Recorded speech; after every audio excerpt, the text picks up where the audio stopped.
ભાવનગરના પાલિતાણા ટાઉન પોલીસની હદમાં વિદ્યાર્થીનીના અપહરણ બાદ દુષ્કર્મના કેસમાં પોલીસે નરાધમને ઝડપી લેવામાં નિષ્ફળતા પ્રાપ્ત થઈ છે। ફરિયાદના ત્રીજા દિવસે પણ પાલિતાણા ટાઉન પોલીસ હજી સુધી નરાધમને શોધી નથી શકી।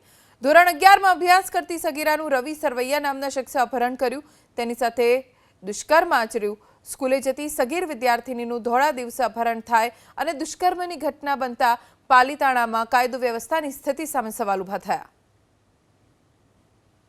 હાલ તો આરોપી પોલીસ પકડથી દૂર છે, જેને લઈને લોકોમાં આક્રોશ છે। પાલિતાણાના લોકો આરોપીને જલ્દી પકડી કડક સજા કરવામાં આવે તેવી માંગ કરી રહ્યા છે।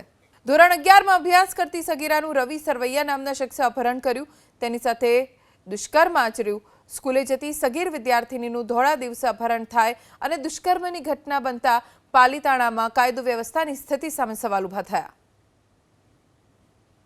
હાલ તો આરોપી પોલીસ પકડથી દૂર છે, જેને લઈને લોકોમાં આક્રોશ છે। પાલિતાણાના લોકો આરોપીને જલ્દી પકડી કડક સજા કરવામાં આવે તેવી માંગ કરી રહ્યા છે।